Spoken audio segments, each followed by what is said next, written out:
Imagine a city street suddenly engulfed by a 25-foot wave of thick, brown liquid. On January 15, 1919, a massive storage tank in Boston burst, releasing over 2 million gallons of molasses. The sticky flood swept through the North End at 35 miles per hour, crushing buildings, overturning vehicles, and tragically claiming 21 lives. Horses and people alike struggled in the slow-moving tide.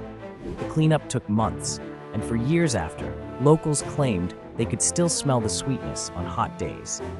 This bizarre disaster left a lasting mark on Boston's history.